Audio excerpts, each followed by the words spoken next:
Hey guys, what's going on? Kevin Cage back with another daily cryptocurrency video. Welcome to the channel. Like and subscribe if you like what you see, and let's get right into the information today. This is going to be all facts, no price prediction, no hype, no speculation. We are sticking to the facts of the XRP ledger and why. I am not even biased. It's just factually superior to anything else in the digital asset space at the moment, and it has been for the last 7 years. So again, guys, if you have not seen the most recent video on market cap on the other channel that I have, highly recommend you check it out. If you really want to get some perspective and understand how fast some of these assets could move with mere volume on the order books. So I highly recommend you stop this video, check it out. And again, let's get right into the information today.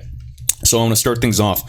Thank you to Josh Cruz for sending me this on Twitter. I know I've gone through Bank XRP, but he is one of the most underrated XRP channels. If you want to get reviews and true video footage of, Executive Chairman Chris Larsen or David Schwartz, CTO, former CTO Stephen Thomas, now with Coil, or even Brad Garlinghouse, CEO, and you see the guys putting in work dating back from even 2012 and some old podcasts and old footage of Ripple working on the network to create a global payments network.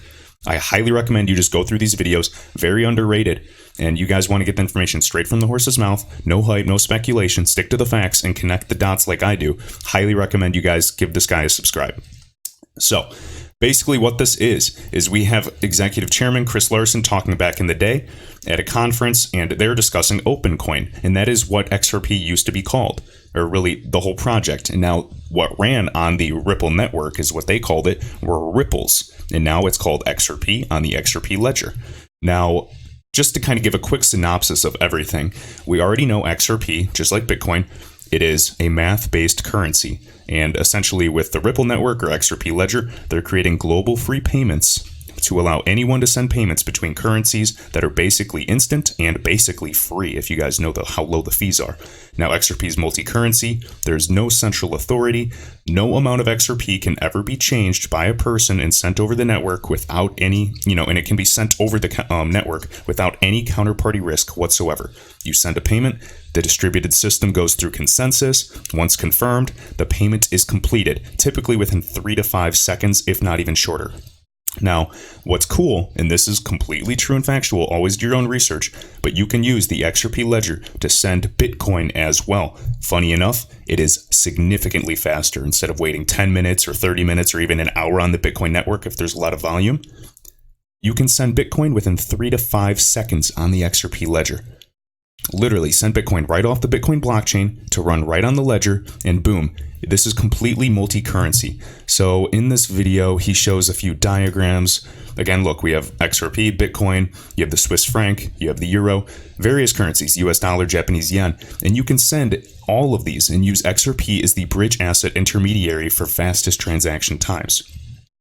So again, you can send these as IOUs, whatever you want. The XRP ledger is the most superior. XRP is the fastest, cheapest option to send it as, and you still need XRP, a native digital asset on the ledger, this Ripple network, because for, transaction fees, validation, etc. So obviously you're going to use XRP as the intermediary 99% of the time. If not, it still contributes to volume and helps XRP increase. Now, the XRP ledger has the world's first distributed currency system, or currency exchange, I should say, and you can exchange with anyone in the world 24/7, 365. Anyone can put a bid or ask on the network at any time.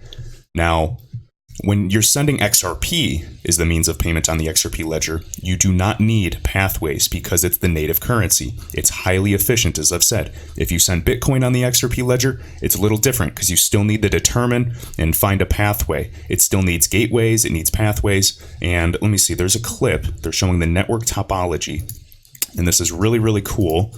So as you can see here, you can click on different networks, and there's obviously different sub-networks. Let me see if I can find one. So here we go. So this has an existing trusted path between them.